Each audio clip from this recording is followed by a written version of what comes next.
नमस्कार दोस्तों, honest coding में आपका स्वागत है। दोस्तों, इस वीडियो में हम डिस्कस करने जा रहे हैं ऑन पैसिव के डिले होने के जो रीजंस हैं, उसके पीछे कौन जिम्मेदार है, क्या चल रहा है, उन्हीं को लेके हम इस वीडियो में डिस्कस करेंगे प्लस एनालिसिस करने की कोशिश करेंगे। तो चलिए वीडियो को क्विकली शुरू करते हैं।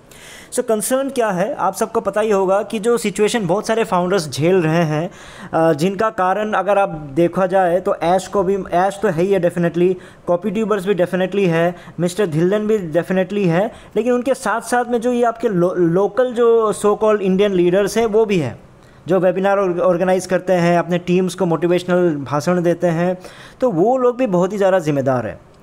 देखो, आज के दिन में आप लोग बोल सकते हो पेशेंस रखिए, या फिर आप लोग बोल सकते हो टेक्नोलॉजी में इतना टाइम लगता है। बहुत सारे फाउंडर्स ऐसे भी होंगे जो बोलेंगे मैं 10 साल इंतज़ार करने के लिए रेडी हूँ, मैं 5 साल इंतज़ार करने के लिए रेडी हूँ, ऑन पैसिव जिस लेवल पे बन रहा है मैं तैयार हूँ। तो ऐसी इन लोगों को शायद वो सिचुएशन नहीं पता जो सिचुएशन मुझे समझ में आया 2021 में। 2021 में मैं भी यही सोचता था यार, जब बोलते थे कि लोन ले लिया, मैं बोला यार क्या है, तुम 8-9 हज़ार लोन 8-9 हज़ार के लिए तुम लोन लेके बैठ गए, इतनी क्या गरीबी छा गई, या फिर ले भी लिया तो ऐसा क्या हो गया, ज़िंदगी ख़त्म हो गई कि तुमने ये ऐसा कर दिया वैसा कर दिया। तो लेकिन जब मैं गहराई में गया और उसके बाद जब प्रॉपर तरीके से 2021 में तो फ़ोन में बातें भी होती थी, जब मैंने डिस्कस किया तब मुझे ये पता चलता था कि भैया बात सिर्फ उसकी नहीं है, बात ये था जो उनका जो फॉर्मूला ही था, ऐश का फॉर्मूला ही था बहुत गलत। क्योंकि ऐश ने क्या बोला, मुझे मतलब नहीं है कि भैया आप मुझे KYC से मतलब नहीं है, मुझे इससे मतलब नहीं है कि कौन ले रहा है कौन नहीं ले रहा है, मुझे बस एक ही चीज़ से मतलब है, ईमेल आईडी। और एक घर में कितने ले सकते? अरे भाई, जितने परिवार है उतने भी ले सकते, अगर नहीं भी है, परिवार कम है तो किसी को पैदा करो, पैदा करके भी ले लो। इतनी सुविधाएं थी, मतलब $97 ऐश को देने के लिए। तो वो फॉर्मूला ही ऐश ने गलत बनाया था, जिसके वजह से क्या हुआ, बहुत सारे फाउंडर्स ने उस समय स्टार्टिंग में, अगर आप लोगों को याद होगा तो स्टार्टिंग का प्रॉब्लम ये था कि पहला जो पैकेज था ना $25 का था, अगर आप लोगों को याद होगा तो ऐश ने ये बोल के $97 खर्चा करवाया कि $25 से आपकी स्टार्टिंग होगी। $25 क्या है, 1500 रुपये, 1000-1500 रुपये है ना, कितना चला जाएगा आपका। और उसी $25 से आप इतना कमाओगे, फिर अगला ब्रैकेट आप 125 में जाओगे, फिर 250 में जाओगे, फिर 500 में जाओगे, ऐसे कर करके आप अरबपति बन जाओगे। तो उस चक्कर में लोगों ने, फाउंडर्स ने क्या जोश में 10-10, 15-15, 20-20 आईडीज़ खरीद ली। तब मैंने सोचा हाँ बात तो सही है। फिर उन्होंने जब फ़ोन करके मुझे यही बताया कि अरे नहीं ऐसा नहीं है, मैंने 9 आईडीज़ खरीद ली, क्योंकि 10 आईडीज़ खरीद ली, 10 आईडीज़ का भी 90,000 बन रहा है, तो 90,000 के लिए तो लोन लेना पड़ेगा। तब मैंने सोचा हाँ बात तो सही है। और मैंने बोला इतना सारा लोन क्यों ले लिया, कोई बात नहीं, 15 दिन की बात है, 20 दिन की बात है, उसके बाद तो मैं $25 वाला पैकेज ले लूँगा, उसके बाद फिर पैसे सब आ ही जाएंगे, तो टेंशन है ही नहीं। तो ओबियसली उनकी बातें सही थी। ये 2021 की बात है। अब 2020 में भी क्या चल रहा होगा मुझे पता नहीं, क्योंकि यूट्यूब जब से बनाया तब से ये कहानी चल रही है। तो प्रॉब्लम जब इन लोगों का होगा, अगर आप नहीं समझोगे, जो चौड़े में बोलते हो कि मैं 10 साल इंतज़ार करने के लिए रेडी हूँ, 5 साल इंतज़ार करने के लिए रेडी हूँ, आपसे ऑन पैसिव नहीं बना है। ऑन पैसिव बना है गरीब फाउंडर्स की मदद से, जो ज़ीरो टीम वालों की मदद से। 80% ज़ीरो टीम वाले ही होंगे इसमें, जहाँ उन्हीं को आपने सपना दिखा के सारा का सारा एक बेस तैयार किया। अगर वो लोग सब हट गए ना, ज़ीरो टीम वाले, आप लोग के पास कुछ बचेगा भी नहीं। इसलिए अगर आप लोग उनके बारे में नहीं सोच रहे हो तो कुछ नहीं सोच रहे, आप लोग चौड़े में रह जाओगे, वही प्राउड फाउंडर कर करके वो 2% रह जाएंगे। फिर ऐश बोलेगा अब मैं तो हाथ खड़ा कर रहा हूँ, क्योंकि जब है ही नहीं कोई भी फाउंडर्स, मैं किसको बेचूं। तो मैं इन लोकल जितने आपके लीडर्स हैं जो वेबिनार कंडक्ट करते हैं, मैं उनको ये नहीं बोल रहा हूँ कि आप जब आके अपने टीम को बोलो डिमोटिवेट हो जाओ कुएं में कूद जाओ, मर जाओ, जो हो आप कुछ नहीं हो सकता, ऐसी बातें करने के लिए मैं नहीं कह रहा हूँ। मैं कह रहा हूँ कि अगर वो वेबिनार में डिस्कस भी करते हो, बातें भी करते हो, तो वेबिनार में कम से कम आप फैक्ट्स को बोलना तो शुरू करो।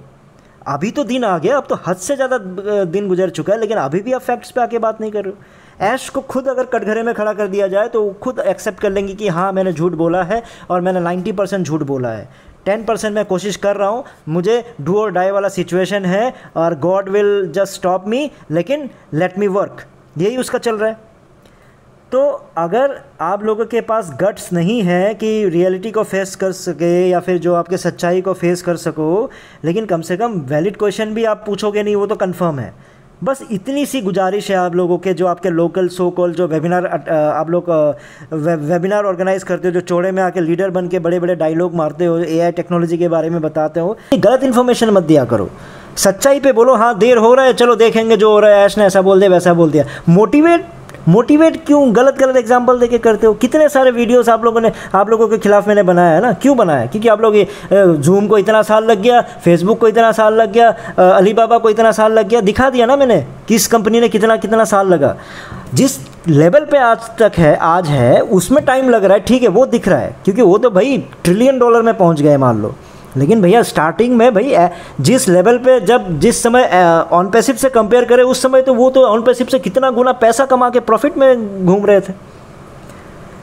तो अभी रिसेंट के एग्जांपल दद्दू जी जो इनक्रेडिबल इंडिया चैनल के, जो आपके अजय शर्मा ने बड़ा डायलॉग मारते थे ना, हाँ फैक्ट पे बात करो, इस पे बात करो। मैं हमेशा फैक्ट्स पे ही बात करता हूँ। आपको जब क्वेश्चन पूछा था आज तक तो जवाब दिया नहीं, क्यों आपने 20 साल में देशभक्ति छोड़ दी, उसका आंसर तो आपने दिया नहीं। तो चलिए उसमें भी मैं नहीं जा रहा हूँ। अभी आपको रिसेंट में आपके दद्दू जी ने यह बताया है कि सही अच्छे चीज़ों को टाइम लगता है, नेगेटिव लोगों को मत सुनो, ठीक है, सब बात सही है। लेकिन जीमेल को उन्होंने बोल दिया कि 10 साल उनको लग गए, तो ठीक है लग गया होगा जो भी है, लेकिन ये गलत इन्फॉर्मेशन है। चलो गलत इन्फॉर्मेशन ही सही, लेकिन इस गलत इन्फॉर्मेशन को आप फाउंडर्स तक क्यों पहुंचा रहे हो? इसलिए पहुंचा रहे हो ताकि वो इंतज़ार करते रहे, यानी ऑन पैसिव को और टाइम देते रहे, ऐश को और मौका देते रहे, है ना। तो ये चीज़ गलत है। आप अगर फैक्ट पे जाओ तो आपने हो सकता है जो आपने विकिपीडिया में थोड़ा गलत तरीके से पढ़ लिया हो। जीमेल को गूगल ने जब डेवलप करने दिया था पॉल बुकेट को, तो उस समय क्या था कि आपका 2021 की बात है और वो 2024 तक तो उन्होंने वो पब्लिक कर दिया था उसको। 3 साल में सब कुछ बन के तैयार और पब्लिक कर दिया था। हाँ, उसका जो आइडिया था, अगर उसमें आप विकिपीडिया से जहाँ से आपने पढ़ा तो उसमें जो आइडिया था पॉल को ना, उसको एक्चुअली उसको मतलब आपका हॉटमेल बनने से पहले से ही उनको दिमाग में चल रहा था। 10 साल पहले ही था वो। एक जीमेल को लेके नहीं था, वो था कि आपका एक वेब बेस्ड जो ईमेल होते हैं उसको लेके था, जस्ट अपने स्कूल प्रोजेक्ट को लेके ऐसी बातचीत, वो चीज़ उसमें बताया गया है। लेकिन जीमेल को उसने स्टार्ट किया 2021 में, अगस्त के आसपास स्टार्ट किया था जहाँ तक मुझे याद सा आ रहा है। लेकिन उसका जो पब्लिक हो गया था आपका 2004 को ही, 1 अप्रैल को 2004 को इन्होंने लॉन्च कर दिया था। 3 साल लगे आपको सिर्फ पब्लिक करने में। पब्लिक रिलीज़ या आपने आपस के फाउंडर्स को या अपने एम्प्लॉयज़ को नहीं बांट रहा था, वो उनको नहीं खरीदवा रहा था। और एक तो आप लोग ये जो 24 साल पहले 20 साल पहले के सॉफ्टवेयर डेवलपमेंट का जो प्रोसेस था, कंपनी बनने का जो प्रोसेस था, उसका कंपैरिजन आप ऑन पैसिव के साथ करते रहते हो। उस समय की टेक्नोलॉजी आज की टेक्नोलॉजी में ज़मीन आसमान का फ़र्क है दद्दू जी, ज़मीन आसमान का फ़र्क है। ऐसे एग्जाम्पल्स मत दिया करो। फ़र्क छोड़ो, आपने उस समय जब फ़र्क था, फ़र्क के बावजूद भी ऑन पैसिव से कम टाइम पे सब लोग प्रॉफिटेबल और सब लोग प्रोडक्ट बना के बैठे पड़े। फेसबुक को ले लो, जितने भी एग्जांपल्स आप ले सकते हो। और यहाँ संजय विश्वकर्मा वो क्या बोलते हैं कि मुझे ऑन पैसिव पे पूरा भरोसा है, इसी महीने के अंदर ग्रेट न्यूज़ आने वाला है। मैं आपसे कहता हूँ, मैं आपको बोलता हूँ और 6 महीने में आपको गारंटी देता हूँ, गारंटी कि 6 महीने में फाउंडर्स का फाइनेंशियल लाइफ चेंज हो जाएगा ऑन पैसिव के जरिए। और उन्होंने स्पेशली बोला कि आज का दिन आप नोट कर लो, 12 अप्रैल 2024, है ना संजय जी, यही था ना बात। तो अब अप्रैल का तो महीना निकल गया, तो अप्रैल के लिए क्या एक्सक्यूज़ है आपके पास? इतने सारे जो लेक्चर मार दिए अपनी बड़ी बड़ी बातें, मेरे खिलाफ भी बोल दी, अब क्या हुआ? अप्रैल का महीना तो निकल गया, क्या हुआ? अब क्या लेक्चर रह गया? एक ही चीज़ रह गया, 12 अक्टूबर 6 महीने बाद। तब मेरा चैलेंज आपने अभी तक एक्सेप्ट नहीं किया। मेरे ऊपर बोल तो दिया, डायलॉग्स तो मार दी, लेकिन चैलेंज एक्सेप्ट नहीं कर रहे हो। आपने बोला फाइनेंशियल लाइफ चेंज कर दोगे, 6 गारंटी दिया ना। मैंने बस फाइनेंशियल लाइफ को छोड़ो, मैंने सिंपल से आपको चैलेंज दिया था कि 1 लाख में देने को रेडी हो विदाउट आस्किंग एनी क्वेश्चन, कि आप बस किसी भी आपको जो बस इतना दिखा देना कि जो जीरो टीम फाउंडर है उनको अपना इन्वेस्टमेंट मनी का 50% मिल गया हो। इतना ज़्यादा इतना ईजी चैलेंज कौन देगा? आप दुनिया को मतलब दुनिया लोगों का लाइफ चेंज करने की बात करो, लाइफ चेंज छोड़ो, मैं प्रिंसिपल अमाउंट का 50% उसको आप चैलेंज के रूप में नहीं ले पा रहे हो। जीरो टीम फाउंडर्स का अगर 6 महीने में 12 अक्टूबर तक अगर सिर्फ 50% भी अगर वापस आ जाए जो उन्होंने लगाया है, प्रॉफिट को गोली मारो, जो पैसा लगाया है, तब मैं आपको 1 लाख देने को रेडी हूँ। एक्सेप्ट कीजिए प्लीज़। सिर्फ लेक्चर्स मत मारते रहिए, वेबिनार मत वो राम की कहानियाँ, सीता की कहानियाँ, वो सब एग्जाम्पल ले लेके काम नहीं चलेगा। उनका एग्जाम्पल लेके आप ऑन पैसिव में धैर्य रखने की, पेशेंस रखने की शिक्षा देते हो, ये कोई लॉजिक है? और धिल्लन जी 23 अप्रैल को आया जोश में, बीच में तो डांट डूट चले गए थे सबको ना कि 18 किसने 18 बोल दिया, किसने 18 बोल दिया। 23 में बड़े जोश में आए, बोला कि अब 1 महीने में आप सबको गुड न्यूज़ मिलने वाले हैं। वीडियो का टाइटल रखा एक्साइटिंग टाइम अहेड। लेकिन इस बार धिल्लन जी ने क्या किया था कि थोड़ा ना सेफ खेलने की कोशिश की थी, क्योंकि ऐश ने आके क्या बोल दिया था एक दिन पहले ही कि हाँ मतलब इसी महीने के अंदर अंदर बढ़िया न्यूज़ आ जाएगा, फिर मिड ऑफ द मे मतलब मई के बीच में आपको सेकेंड गुड न्यूज़ मिल जाएगा। इसका मतलब 7 दिन और 15 दिन, 21-22 दिन में सब कुछ होने वाला था। तो धिल्लन जी ने 1 महीने का टाइम ले लिया, हफ्ता 10 दिन एक्स्ट्रा ले लिया, है ना। लेकिन आज के दिन में अगर आप बोलूँ धिल्लन जी, आज 30 दिन का 1 महीना है मान के चलते हैं, तो 11 दिन आपके निकल चुके हैं इस भाषण को भी, और 18 दिन बचे हुए। तो आप जोश में आ गए, आप तो ऐश को पहचानते ही हो ना। उन्होंने 21-22 दिन दिया और आपने 1 महीना दे दिया, लेकिन आप तो देते ही आए हो। आपको भी क्या बोलूँ।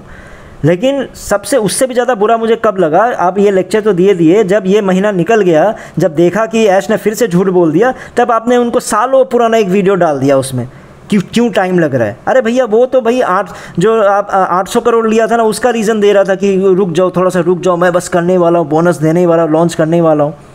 फिर बेशर्मी के साथ तो उन्होंने 1200 करोड़ और ले लिया। उसके बाद आप कहानी सुना रहे हो सालों पुरानी वीडियो को देके। शर्म आया है थोड़ा सा आपको? शर्म नहीं आ रहा था आपको इस वीडियो पोस्ट करते समय? नहीं ये सोच रहे थे कि चलो व्यूज़ ले लेता हूँ, पैसे कमा लेता हूँ। उसके बाद हमारे आ जाते ग्रीडी कॉपी ट्यूबर्स, लालची कॉपी ट्यूबर्स, जावेर गोला। जावेर क्या कह रहा था? अप्रैल के महीने में ही, दोनों ही कह रहा था अप्रैल के महीने में तो ग्रेट न्यूज़ बम्पर होने ही वाला था। जावेर तो 18 तारीख के लिए पागल हो गए थे, एकदम वीडियो बना के पागल। और सबसे बड़ी चीज़ तो उन्होंने वो क्या बोल रहा था, इस बार बुधवार की जगह इस बार थर्सडे को आपका वेबिनार हो रहा है, या थर्सडे की जगह शुक्रवार को हो रहा है, ऐसा कुछ कहानी था। इसका मतलब कुछ डेंजर होने वाला, कुछ बहुत ही खतरनाक होने वाला, कुछ बहुत बढ़िया होने वाला, क्योंकि इस बार दिन चेंज कर दिया। कहाँ पहले वेडनेसडे थर्सडे को होता था, अब ये फ्राइडे को हो रहा है। जो भी दिन था, मतलब दिन में चेंजेस की वजह से वो ये सपने दिखा रहे थे, ये मोटिवेट कर रहे थे फाउंडर्स को कि ये दिन चेंज हो गया, इसके वजह से अब आप लोगों को गुड न्यूज़, बढ़िया न्यूज़ होने वाला है। वो 18 भी निकल गया, महीना भी निकल गया, अभी भी इनके पास वही, अब पता नहीं क्या क्या वीडियोज़ बनाए जा रहे हैं। भाई वो बता रहे 150 बिलियन डॉलर कोई कमा रहा है, कोई कितना बिलियन डॉलर कमा रहा है। हद है मतलब बेशर्मी की, लालची, मतलब इतने लालच में लोग डूबे पड़े हैं। तो अभी आप लोगों के पास क्या है? अभी भी आप लोग वही मोटिवेट करते जा रहे हो। देखो मेरा कंक्लूजन क्या है कि मैं कभी भी कितना क्यों डिले हुआ उस पर मैं क्वेश्चन नहीं करता हूँ। मैं हमेशा से क्वेश्चन करता हूँ कि आपने जिस रीज़न के वजह से डिले किया वो रीज़न सही नहीं है। हर चीज़ में थोड़ा बहुत टाइम लगता है, वो मैं भी समझता हूँ, लेकिन जो कारण आप दे रहे हो उसके पीछे का कारण वो हो ही नहीं सकता। और आज तक ऑन पैसिव ने जो अचीव किया है, जो काम किया है, और जिस हिसाब से 800 करोड़ उनको 2022 तक मिल गया था, तो 2 साल से ऊपर का कोई भी मैक्सिमम उनको ये काम, मैक्सिमम जो लोग सोच रहे हैं ना, ये अभी तक जो भी हासिल किया है वो 2 साल से ऊपर का काम हो ही नहीं सकता। 2 साल से ऊपर उनको लगना ही नहीं चाहिए था। जो भी काम किया है वो तो चलो 6 महीना 1 साल का ही काम है, लेकिन ठीक है, मार्केटिंग को लेके ये ले लिया, उससे अप्रूवल, इससे अप्रूवल, वो भी जो भी चीज़ें आपने किया है वो 2 साल से ऊपर नहीं लगना चाहिए था। तो ये सारे जो मैं ये सब वीडियो इसलिए बना रहा हूँ ताकि कम से कम फाउंडर्स आप लोग जगो। आप लोग तब जगने का मतलब ये है कि जो भी ये कॉपी ट्यूबर्स है, जो भी लीडर्स हैं, आप लोग उनको खुल के अगर उनके खिलाफ नहीं बोलना शुरू करोगे या फिर उनको वैलिड क्वेश्चन पूछना शुरू नहीं करोगे, वही फिर ये लोग वही रामायण की कहानी, महाभारत की कहानी, वहाँ से एग्जाम्पल उठा के आप लोग को क्या बोलते पेशेंस रखने का भाषण देते रहेंगे। एआई टेक्नोलॉजी का, चाहे मैं हूँ चाहे ये जितने भी आपके लीडर्स हैं, ये लोग एआई टेक्नोलॉजी का भाषण देने के लिए या फिर उसके ऊपर ज्ञान देने के लिए क्वालिफाइड नहीं है। मैं अपने आप को भी क्वालिफाइड नहीं बोल रहा हूँ, ये लोग भी क्वालिफाइड नहीं है। तुर्रम खा बैठे पड़े हैं, उनका वीडियोस देखो, गूगल में सर्च करो, वो लोग एआई टेक्नोलॉजी के बारे में बताएंगे। इनसे आपको बोलो एआई टेक्नोलॉजी का भाषण मत दो। अब यहाँ से बस ये बताओ, अगर आप लीडर मान के चल रहे हो, आपने हमें ज्वाइन करवाया, तो हमारी तरफ से आप क्वेश्चन पूछो। आप वेबिनार में आके सिर्फ कमाने के चक्कर में आप भी आ जाते हो। आप क्वेश्चन पूछो और हमें आंसर दो। जब तक आप लोग इस तरह से क्वेश्चन पूछना नहीं शुरू, इनके पीछे नहीं पड़ जाओगे, तब तक ये लोग यही राम कहानी और राम कथा सुनाते रहेंगे। इस वीडियो में इतना ही था, फिर नए वीडियो में नए टॉपिक के साथ आऊँगा। तब तक के लिए टेक केयर, बाय बाय।